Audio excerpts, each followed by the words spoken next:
Bonjour, merci d'être si nombreux et nombreuses à venir nous voir. On va vous parler d'un sujet qui nous tient particulièrement à cœur. On va parler de numérique et d'exclusion. Alors, nous, du coup, Iris. Hello, du coup moi je suis Iris, je suis designer, enfin j'aime beaucoup le design d'expérience utilisateur et mes petites obsessions c'est effectivement l'accessibilité, l'inclusivité, le numérique responsable plus largement, ce qui est, du coup, et tout ce qui est design d'expérience utilisateur, donc faire des trucs utilisables. Du coup, moi, Cécile, je suis du coup aussi designeuse. On fait toutes les deux partie d'une entreprise qui s'appelle Octo et on est toutes les deux au sein de l'équipe qui traite tout ce qu'on appelle le design responsable, le numérique responsable, au travers de 4 piliers. Du coup, l'accessibilité, l'éco-conception, l'inclusion et la privacy. On est accompagné du coup de Pixel, qui est avec nous aujourd'hui, qui est mon chat, que j'adore. Alors, on vous prévient, on va vous embarquer en déprimie dans notre monde merveilleux de la déprime. Désolée. Alors, on va mettre aussi un petit disclaimer. On va parler d'exclusion de personnes et on va parler d'exclusion qui n'est pas faite exprès. On part du principe qu'on n'exclut pas les gens intentionnellement, qu'on n'est pas tous pourris. Et on va pas également parler de dark pattern. Alors pour commencer, un petit chiffre, parce qu'on aime bien les petits chiffres, qui n'est pas du tout un fun fact. Aujourd'hui en France, sur les personnes interrogées, seul un tiers des personnes se sentent à l'aise avec le numérique. Donc être à l'aise, c'est être en capacité de faire une démarche, c'est être en capacité d'utiliser les sites. Le deuxième tiers, il se débrouille, c'est-à-dire qu'il fait les trucs de base, mais quand il s'agit effectivement de faire une déclaration en ligne, d'aborder une démarche administrative, là ça se complique vachement. Et surtout le dernier tiers, celui qui nous inquiète et qui nous intéresse le plus aujourd'hui, c'est des gens qui sont complètement exclus, soit qu'ils n'ont pas le matériel ou qui ne savent pas utiliser en fait. On va y revenir, on va en reparler de ce dernier tiers-là. Ça fait 35% de la population française. Donc pour vous donner une idée, ça nous fait à peu près 10 fois la taille de Paris. Enfin, Paris intramuros, c'est 2 millions de personnes, c'est à peu près 10 fois Paris, ce qui est quand même considérable. Et pour commencer, en fait, le premier vecteur d'exclusion dont vous parlez, c'est du handicap et du coup d'accessibilité. Ce qui est super important, c'est qu'on va parler de handicap, on va surtout parler de situation de handicap. Alors pour recontextualiser un petit peu le handicap et donner une définition qui soit un peu consensuelle et universelle, on a celle des Nations Unies. Donc ce qui est assez intéressant à retenir sur cette définition, c'est que vraiment toute discrimination basée sur le handicap est une négation de la dignité de la personne humaine. Au regard de ça, on a la loi française sur le handicap qui date de 2005. On est en 2023, c'est toujours pas appliqué, qui est assez intéressante justement parce qu'elle va poser aussi et définir plus précisément ce que c'est qu'un handicap. Une situation de handicap, ça peut être temporaire, ça peut être durable, ça peut être physique, sensoriel, moteur, ça peut être plein de choses différentes. Et ce qui est intéressant, c'est d'avoir ces deux définitions au regard l'une de l'autre parce qu'elles sont très complémentaires en fait et elles vont nous apporter des éléments pour comprendre ce qui se passe mal dans le numérique aujourd'hui et pourquoi est-ce que certaines personnes en situation de handicap sont exclues de nos dispositifs numériques. Alors, la chose qu'on a fait, c'est qu'on a regardé un petit la représentation qu'on a du handicap. Alors, on est allé demander à Google, tout simplement, lui a demandé de nous montrer des personnes en situation de handicap. Comme vous pouvez le voir, notre représentation principale, c'est les personnes essentiellement en fauteuil roulant. Vu que c'est à la mode, on a demandé aussi à Dali, pareil, personnes en fauteuil roulant, essentiellement. On est quand même sur des choses qui sont très visibles, on est vraiment sur de l'archétype. Maintenant, on va vous montrer une image. Alors, vous avez cette image, et sur laquelle vous allez avoir plusieurs personnes en situation de handicap. La première personne qui nous vient naturellement, c'est la personne au premier plan qui est en fauteuil roulant. Elle a mobilité réduite. Pour arriver dans la salle, elle a sans doute dû galérer. Potentiellement, la porte n'était pas adaptée, il n'y avait pas d'ascenseur, c'était un escalier avec 400 marches. Voilà. Par contre, pour utiliser un ordinateur, un téléphone, a priori, elle n'a pas de handicap, elle n'a pas de difficulté.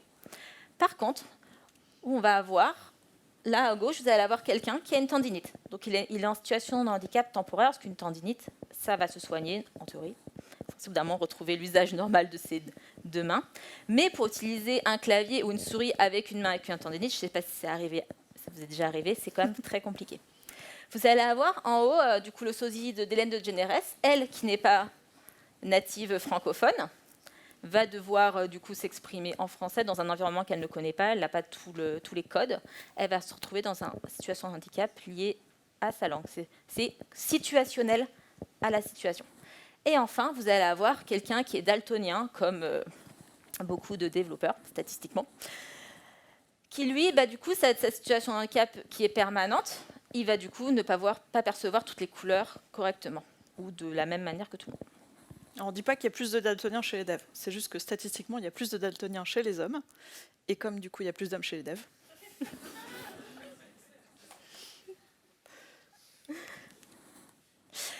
Et vraiment, s'il y a un chiffre qu'il faut toujours avoir en tête, c'est que 80% des situations de handicap sont invisibles. Ce n'est pas marqué sur nous, aussi, on ne va pas vous demander qui est en situation de handicap parce que c'est des choses qui ne nous concernent pas, qui ne nous regardent pas, mais statistiquement, 80% des situations de handicap sont invisibles. Statistiquement, dans cette salle, il y a 15% de dyslexiques. C'est une situation de handicap, notamment quand vous êtes face à une démarche administrative. On y reviendra. Et si vous pensez ne jamais avoir été en situation de handicap, alors ça, c'est une photo que j'ai faite en 2019 dans la gare d'Osaka, au Japon. Je devais prendre un train. J'ai loupé mon train. J'ai même fait mieux, j'ai pris le train dans le mauvais sens. Et on n'a pas besoin d'aller jusqu'au Japon pour se retrouver en situation de handicap. Je ne sais pas si vous vous souvenez de ce trauma collectif. L'attestation de dérogation pour sortir acheter des carottes. Alors, elle était atroce à recopier, elle était atroce à utiliser, elle était atroce si vous n'aviez pas d'imprimante, elle n'était pas accessible sur le téléphone, enfin, il y avait plein de trucs qui n'allaient pas avec cette attestation. Mais est-ce que vous saviez qu'il en existait une version beaucoup plus simple, en fait ? Une version écrite en FALC, donc français facile à lire et à comprendre, à destination des personnes dyslexiques, des personnes qui avaient des difficultés à comprendre le français, de ces personnes-là. Elle était vraiment, vraiment, vraiment beaucoup plus simple à comprendre et beaucoup plus simple à utiliser. La question de savoir pourquoi est-ce qu'on ne l'a pas tous eu est restée sans réponse aujourd'hui. Et j'espère qu'on n'aura pas un autre confinement pour reposer cette question. Mais en tout cas, c'est possible en fait de faire plus simple. Et face à un texte législatif, on est très nombreux et nombreux à être en difficulté. On va parler un petit peu d'inclusion, d'inclusivité. On a parlé de handicap. Attention, l'inclusion et le handicap sont deux choses différentes. Le handicap est une situation du coup d'exclusion, fait partie de l'inclusion.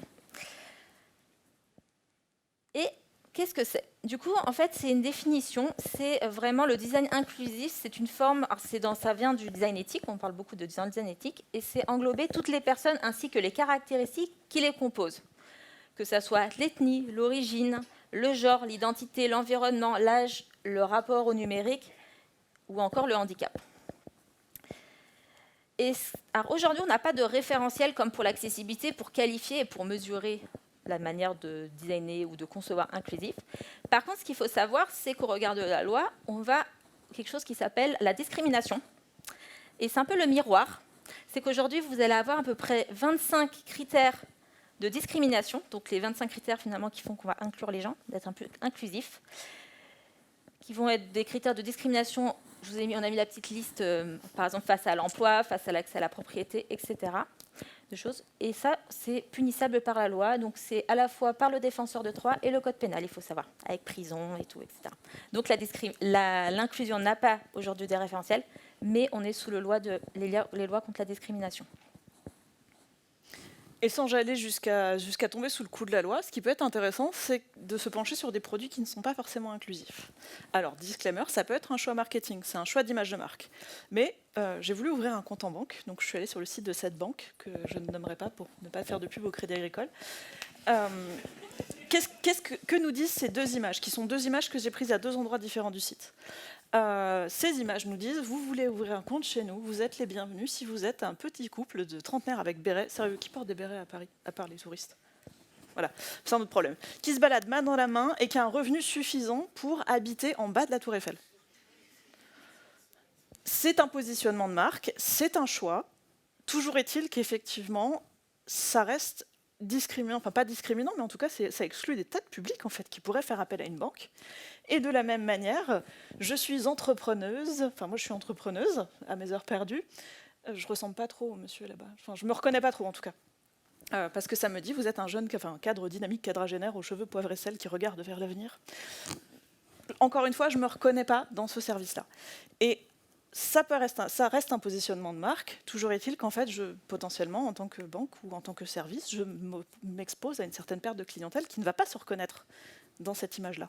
Et il y a des stats là-dessus sur effectivement l'adoption des produits et des services. Davantage aux États-Unis où ces études-là ont été menées, ou sur le fait que des personnes qui se sentent exclues d'un dispositif ou qui ne se sentent pas représentées par un produit ou un service ne vont pas l'adopter, ne vont pas s'en servir, ne vont pas y aller. Hein?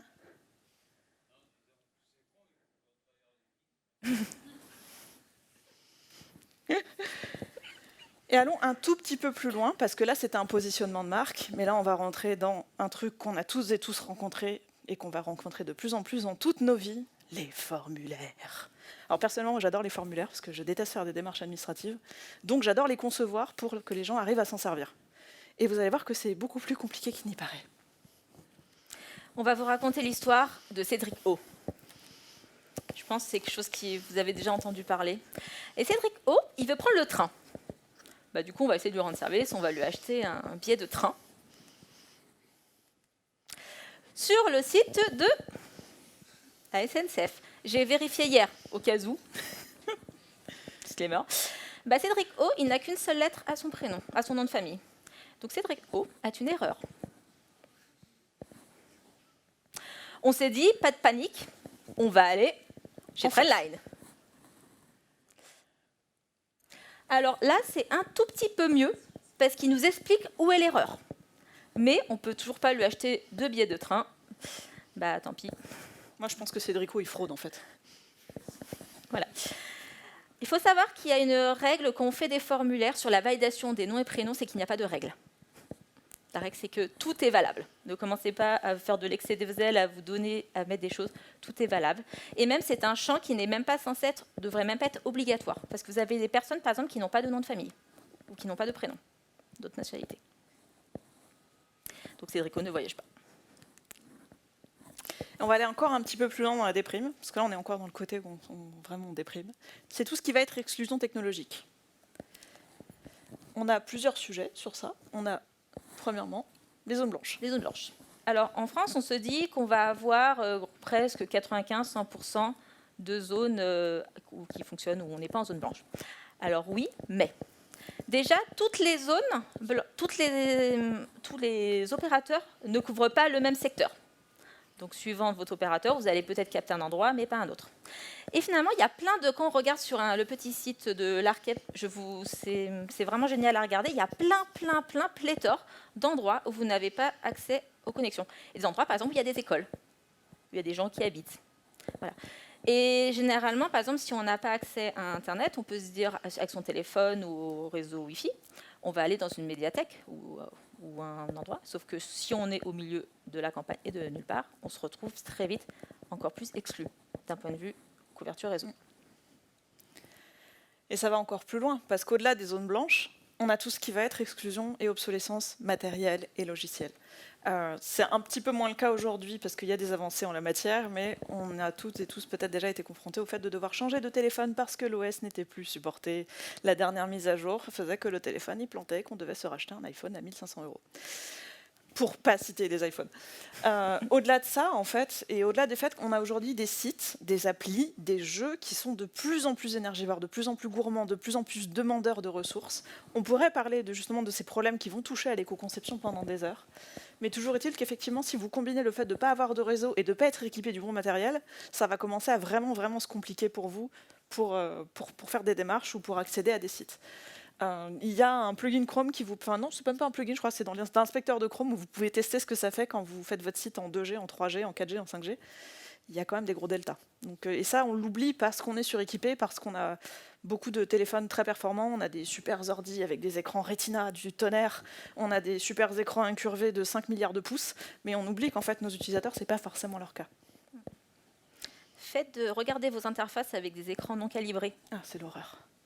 C'est l'enfer. Et du coup, les conséquences. Conséquence de ça, on vient d'en parler pendant un certain temps, c'est qu'on exclut des gens.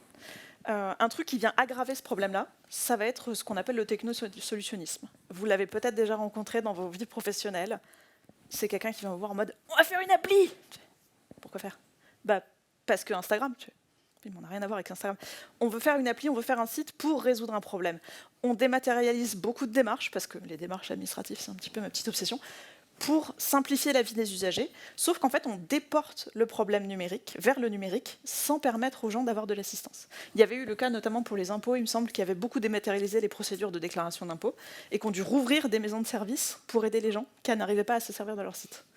Donc ça, c'est quand même un sacré problème. On va rentrer un petit peu plus dans le détail des chiffres juste après. Fun fact, le site des impôts n'est pas accessible pour des personnes utilisant, par exemple, lecteur d'écran. Et il n'est pas responsive non plus, je crois. Non. Voilà. Au top. Le paradoxe de ça, effectivement, c'est que ce sont les gens qui ont le plus besoin de faire des démarches administratives pour accéder à des aides qui sont le moins équipés et qui sont le moins formés au numérique. On a des stats sur le sujet, vous aurez toutes les sources des articles qu'on a lus pour vous en description de... Enfin, pas en description de la vidéo, en fin de conférence, excusez-moi. On a effectivement beaucoup de statistiques là-dessus. On va trouver des personnes moins diplômées et des personnes âgées qui vont avoir plus de mal à se servir des appareils numériques et des services numériques. Parce qu'effectivement, il n'y a pas que les appareils, il y a aussi un apprentissage. Pour nous toutes et tous aujourd'hui qui travaillons dans le web, il y a des choses qui sont particulièrement évidentes. Il y a des démarches qu'on a l'habitude de faire, il y a des services qu'on est habitué à utiliser, mais tout ça, c'est une grammaire, c'est un apprentissage qu'on a fait sans vraiment y faire attention pendant des années, que des gens plus âgés ou des gens qui n'ont pas le niveau de diplôme, des gens qui travaillent dans le web, vont avoir beaucoup plus de mal à s'approprier. Et effectivement, c'est vraiment un gros paradoxe à ce niveau-là. On a vraiment des gens qui sont en détresse devant certaines démarches. On retrouve nos fameux 35% là, dont je vous ai parlé au début, ceux qui étaient perdus face au numérique. Ça dépend de ce qu'il faut faire. Effectivement, si vous demandez à ces gens-là d'envoyer des messages sur WhatsApp ou d'avoir une conversation de groupe, alors si on n'est pas en zone blanche, ça va. Par contre, dès qu'il s'agit de faire un truc plus complexe, de faire une déclaration d'impôt, de faire une démarche administrative comme une demande de RSA ou une demande d'aide CAF, là tout de suite on retombe effectivement à 35% de gens qui sont largués, qui ont besoin d'aide, qui ne savent pas faire tout seuls. Mais la question qu'on se pose, enfin qu'on s'est posée après avoir fait ce constat extrêmement déprimant, c'est comment est-ce qu'on en est arrivé là? Donc on a demandé au chat. Et donc on a émis au fil de nos lectures, plusieurs hypothèses. Le premier, ça va être un manque de formation. Parce qu'en fait, il n'y a pas que nos grands-parents qui sont largués, il faut savoir. Sortir un peu de ça, c'est que, en fait, les jeunes aussi. Aujourd'hui, vous avez une enquête qui a été faite qui dit que parmi les plus grandes compétences identifiées par l'INSEE, donc la recherche d'une information, la capacité de communiquer, se servir de logiciels et enfin la résolution de problèmes, vous allez avoir... Alors je ne sais plus le... Ils sont là. Pardon. J'ai un trou, c'est une catastrophe. En fait, en ce qui concerne justement la résolution de problèmes et la recherche d'informations, les jeunes sont alors très outillés parce qu'effectivement, ils ont accès à des smartphones beaucoup plus facilement que les personnes âgées et ils savent mieux se servir des smartphones que les personnes âgées. Par contre, à nouveau, en fait, quand il s'agit de faire des démarches, et il y a un article du Monde qui le cite très bien, en fait, ils sont très très nombreux à ne pas savoir faire une démarche et qui regrettent eux-mêmes qu'on ne leur apprenne pas ça dans les compétences de base à l'école, par exemple, qu'on ne leur apprenne pas à faire une démarche. Et il y a notamment effectivement le cas de Samba qui est resté plusieurs mois sans alloc parce qu'ils ne comprenaient pas le site de la CAF.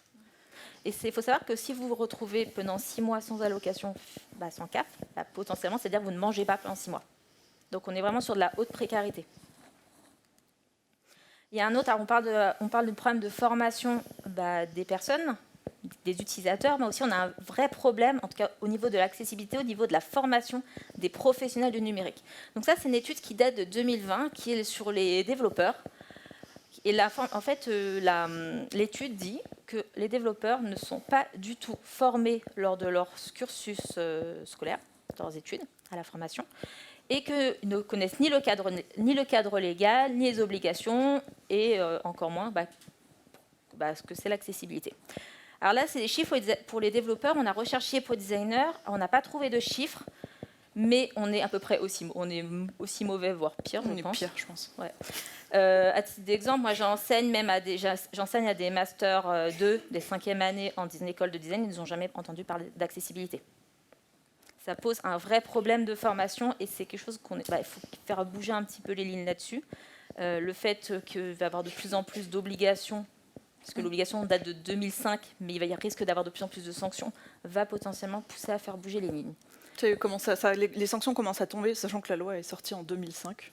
Il y a un petit delta entre la loi et l'application. Mais effectivement, la complexité de ces sujets-là, c'est que vu qu'ils ne sont pas abordés en école, en fait, on ne sait pas qu'on ne sait pas que ça existe, et comment savoir ce que tu sais pas si tu sais pas que tu le sais pas. Et c'est un problème auto-entraînant, en fait. S'il n'y a pas quelqu'un qui arrive en mode « Bonjour, connaissez-vous le référentiel général d'amélioration de l'accessibilité ?» Déjà, c'est dur à dire en une seule phrase, mais c'est extrêmement compliqué, en fait, d'avoir cette connaissance-là.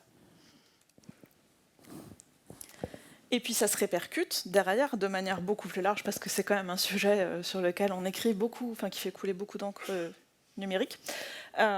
On a demandé un petit peu à des IA comment est-ce que ça se passait tout ça à ce niveau-là, et on lui a demandé de nous sortir un portrait de famille. Alors, c'est pas beaucoup plus reluisant que pour l'accessibilité. On a des belles familles hétérosexuelles, caucasiennes. C'est un reproche qui a été fait aux IA, et notamment à DALL-E parce que c'est la plus visible.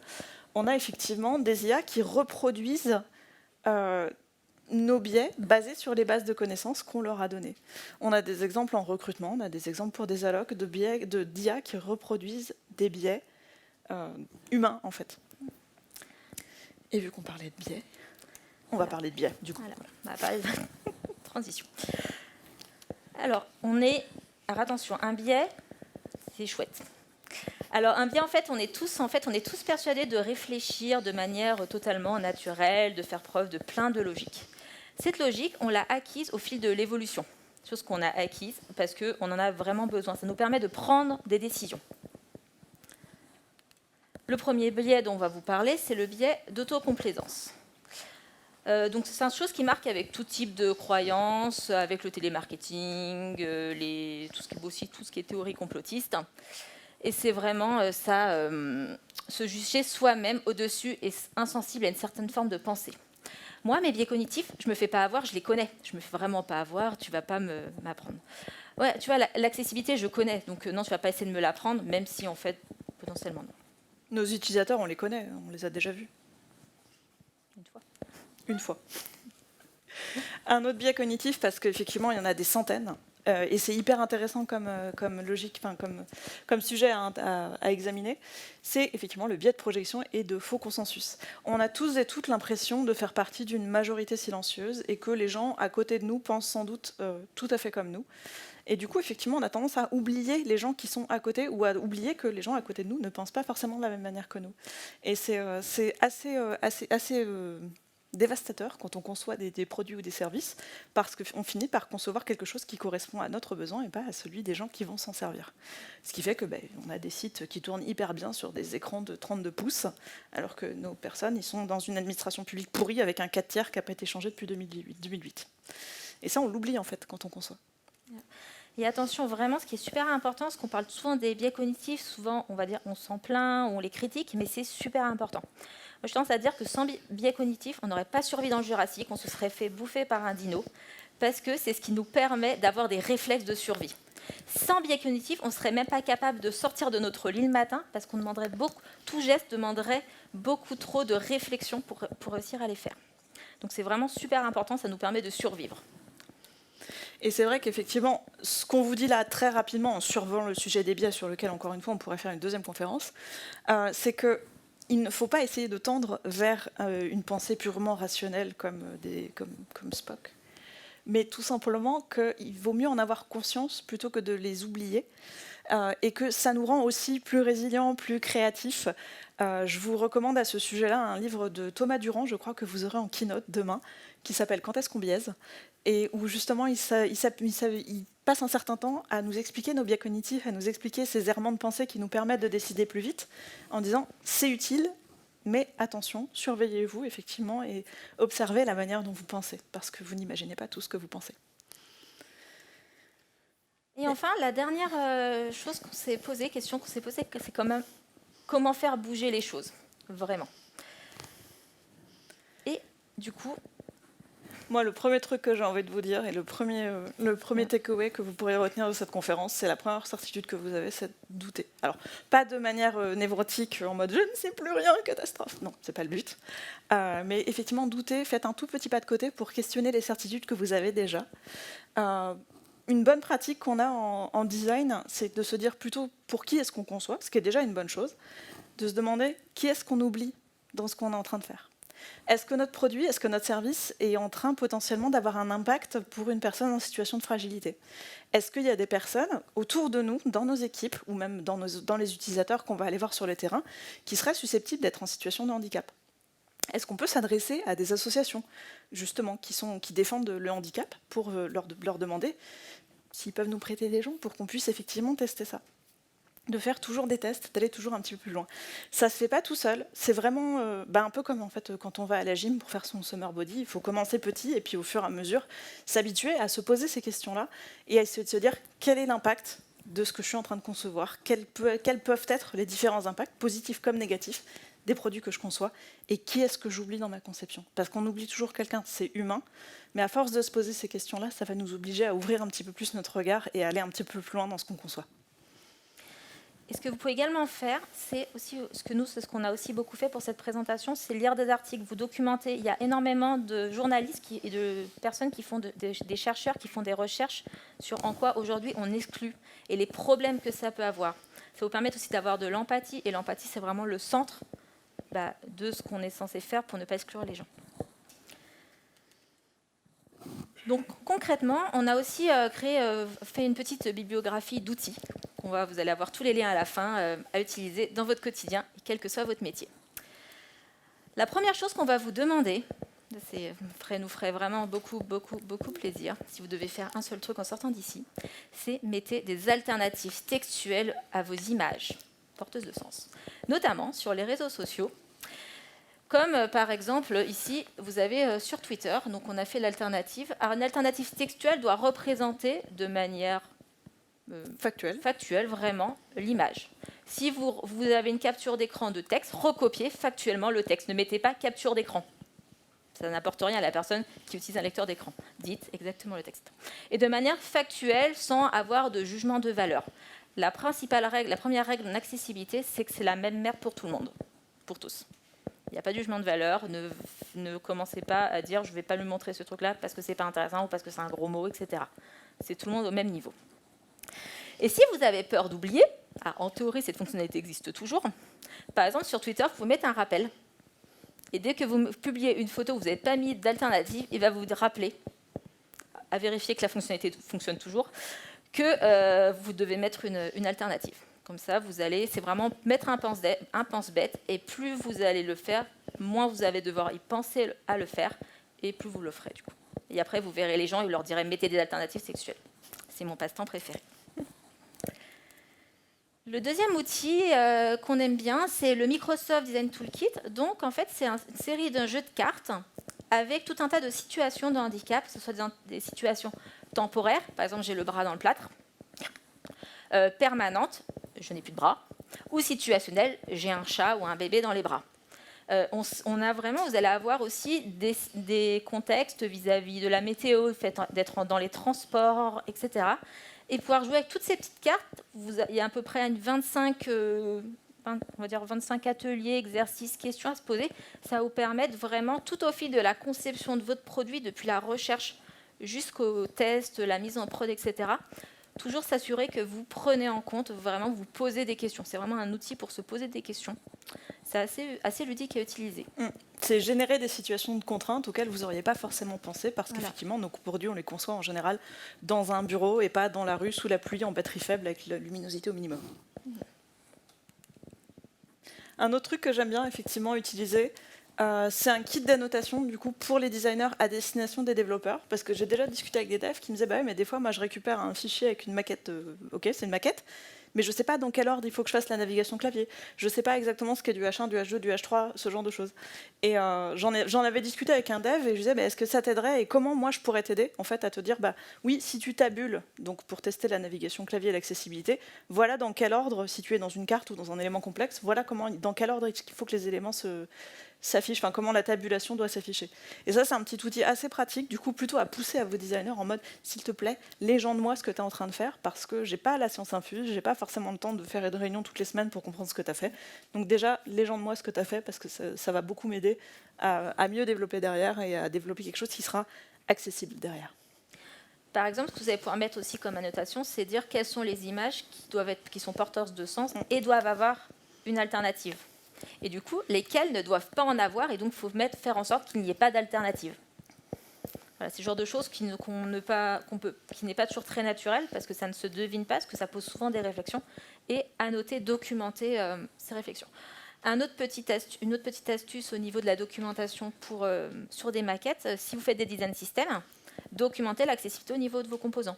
Mettez même, si vous avez les critères du coup du RGAA ou du RAM pour le mobile, directement au sein des composants de vos design systems. Comme ça, on saura également comment tester.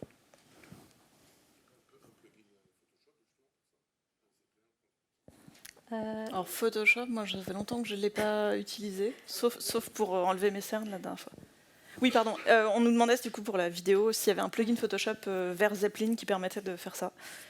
Et du coup, je ne sais pas, je t'avoue, Le plugin s'appelle Zeppelin. Je vois le plugin, on l'utilise aussi. Bon, Zeppelin, mais on a un petit peu de temps, ça va. Sur Sketch et Figma, et moi je ne m'en sers plus trop.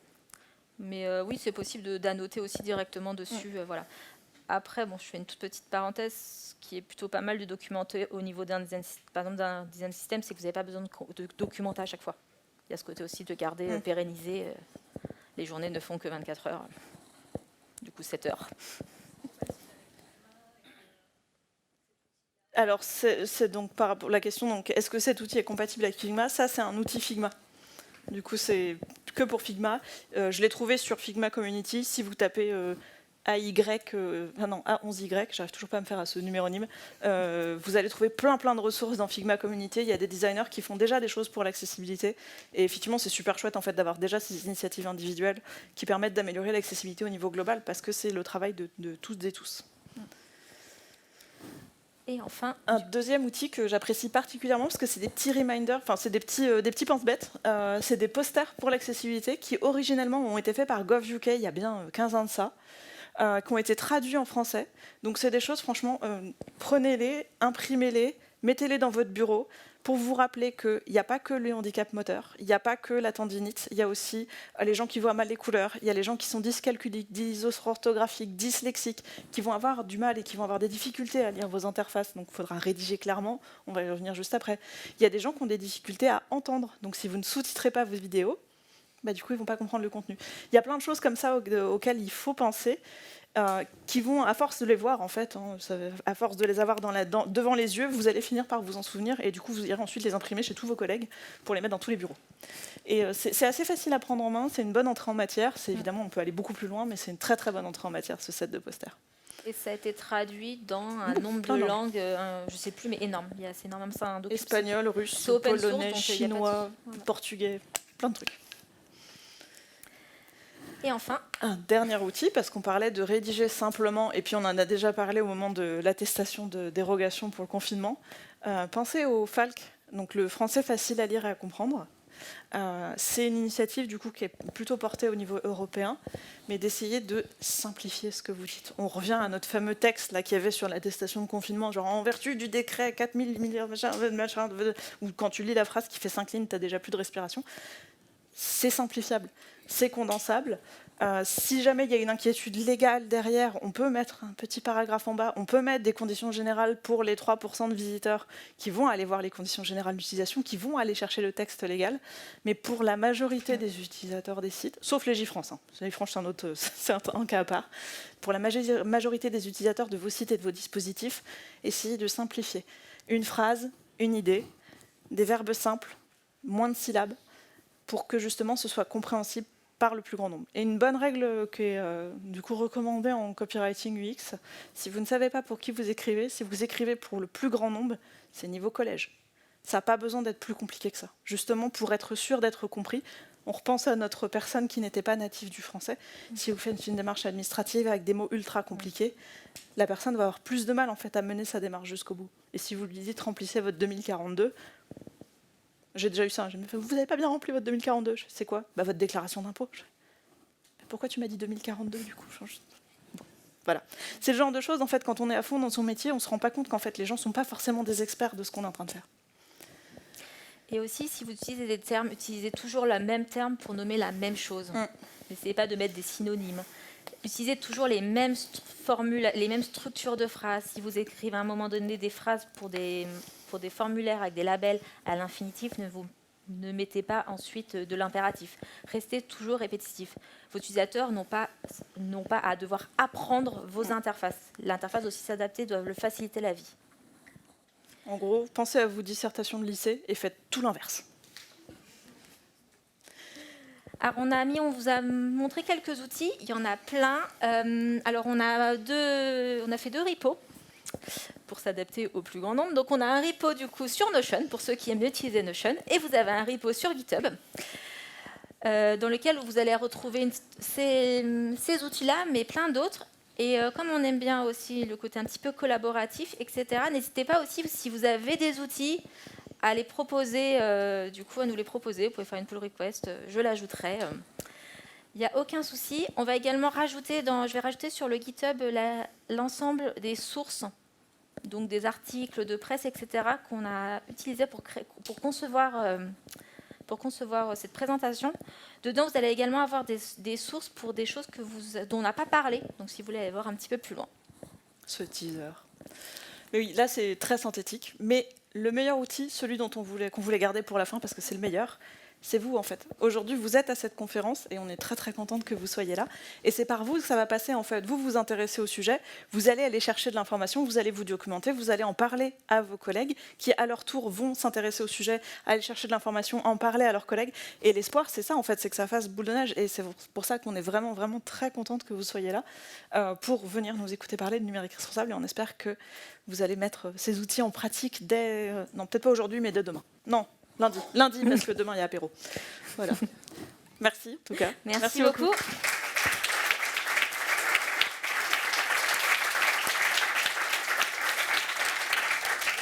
Et on a 8 minutes 30 pour des questions, donc on a le temps.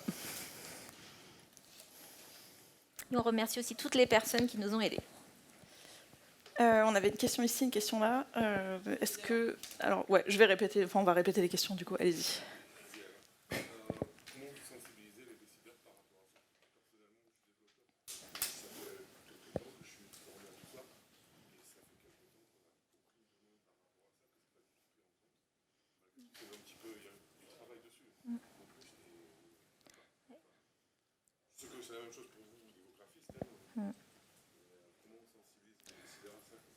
Alors, la question, c'est comment sensibiliser les décideurs à tout ça. Alors moi, par exemple, j'ai la chance de travailler pour le service public. Donc, pour l'accessibilité, c'est un peu facilité par l'obligation légale. Puis, je travaille pour un projet qui est dans un secteur qui est adressé à des bénéficiaires jeunes, donc des moins de 25 ans, qui sont éloignés de l'emploi. Donc, globalement, faire inclusif, c'est la raison d'être du produit. Donc ça va vachement aider. Ça, pas pour rien. Par contre, ça n'a pas empêché que je passais un mois pour me battre pour qu'on puisse faire un pré-audit d'accessibilité avec le PM. Donc, même dans un cadre où c'est une obligation, où c'est la raison d'être, c'est compliqué. La première chose, c'est qu'il ne faut pas partir seul. Parce qu'on part perdant si on est tout seul face à des gens qui ne veulent pas comprendre. Voilà. C'est vraiment de se faire des alliés, prouver. J'ai une anecdote. Moi, j'aime bien, par exemple, parler du daltonisme. C'est pour un outil à destination des développeurs. Il a dit, voilà, le texte de l'accessibilité, on n'a pas besoin, on s'en fiche. Sauf qu'un jour, cette personne s'est retrouvée face à des utilisateurs daltoniens. Donc, lui, c'était un tableau de bord à destination avec des graphes de développeurs pour, je crois, de la gérer de la CI/CD, un truc comme ça. Donc, un truc avec plein de couleurs. Et il a du coup des utilisateurs qui étaient incapables de comprendre l'interface parce qu'ils ne faisaient pas la différence entre les couleurs. Et là, il a commencé à se mettre... voilà. Moi, je trouve que commencer par les couleurs, c'est un petit peu la porte d'entrée. L'accessibilité, c'est pas du tout que les couleurs. C'est même pas... Alors, ce qui est un peu horrible, c'est que c'est même pas c'est pas un critère bloquant tout ce qui est les couleurs. Donc, c'est un bazar sans nom. Mais c'est vraiment ça, trouver des vrais exemples pratico-pratiques, montrer des choses, il faut sortir des chiffres. Puis au bout d'un moment, moi je dis, alors, la loi, il y a aussi ce truc-là. La loi liée au RGA, la punition, elle est ridicule.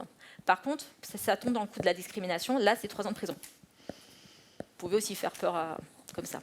Il y a des sanctions qui commencent à tomber. On n'a pas parlé du RGPD non plus, mais ça commence à tomber aussi bien sec.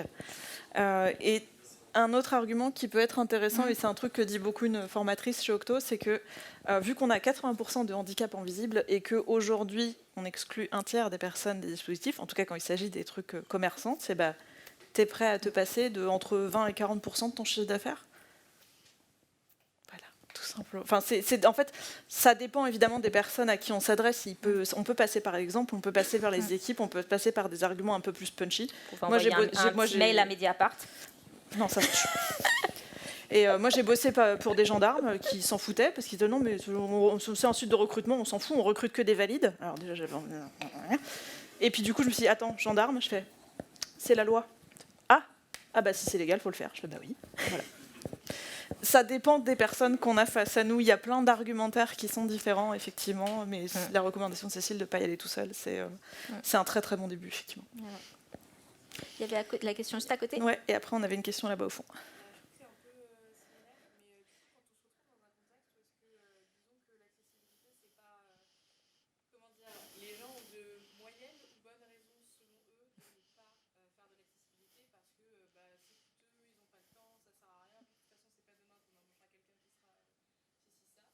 Mais que comment est-ce qu'on peut faire quand chacune des portes c'est oui mais ça a vraiment pas de raison d'être, mais du coup comme ça n'a pas de raison d'être, personne ne se forme à l'accessibilité. Le jour où ça aurait eu une raison d'être, il y a rien et personne ne sait toujours rien. Du coup comment est-ce qu'on peut se positionner par rapport à ces situations, parce que pour des raisons pragmatiques de leur point de vue, pour des raisons qui paraissent à des gens pragmatiques, on dit comme c'est pas notre souci et qu'on n'a pas le temps, on va pas s'en préoccuper maintenant. Et ensuite, on se retrouve dans la situation. Enfin, moi, je viens d'arriver, donc j'ai été sensibilisée d'une façon un peu indirecte à ces trucs-là. Mais du coup, je me dis, il n'y a que moi. Et concrètement, si je dis, ouais, j'aime bien pour que ce soit accessible, on va me regarder et me dire, mais. Alors, attends. C'est ça qu'on embauche quelqu'un seul en 10 ans, et de toute façon, tu sais très bien le. Enfin, voilà, il n'y a pas de. Alors. Pour reformuler la question, c'est du coup face à des gens qui n'ont pas le temps de mettre en place de l'accessibilité et qui n'ont pas d'intérêt particulier à le faire, comment tu fais en fait pour quand même faire de l'accessibilité? Si je reformule ta question pour la vidéo, y a un dernier recours, c'est que tu le fais et puis tu leur dis pas. Voilà. C'est ça là, mais il y a des moments où moi ça m'est arrivé de faire de l'éco-conception et de l'accessibilité sans leur dire. Et en fait, justement, pour gagner le truc de « je l'ai fait, regarde, ça t'a pas pris plus de temps, en fait ». Je fais « ah ouais, c'est vrai ». Du coup, autant le faire bien du premier coup. Parce qu'en plus, du coup, effectivement, la dette d'accessibilité, elle est beaucoup plus dure à résorber après qu'à intégrer dès le départ. Et moi, pour compléter, de plus en plus, je me pose cette question-là de est-ce que j'ai vraiment envie de travailler pour une entreprise qui n'a rien à battre de tout ça, et donc ça sera un peu on se lève et on se casse, c'est un peu ça aussi, à un moment donné, s'ils n'arrivent plus à embaucher parce que, par exemple, de développeurs, parce qu'ils veulent, alors dans un monde merveilleux, ils sont rien à battre de l'accessibilité, peut-être qu'à un moment donné, il va y avoir aussi un petit changement là-dessus de paradigme. Moi, ça m'est déjà arrivé de vouloir quitter un projet, par exemple, parce que j'en avais marre de me battre pour pouvoir faire mon métier correctement, pour pouvoir faire de l'accessibilité. Et j'ai dit, en fait, je ne vois pas pourquoi je suis là, donc je m'en vais. À titre personnel, individuel, c'est quelque chose que vous pouvez faire. Si on peut le faire. Et du coup, la dernière question.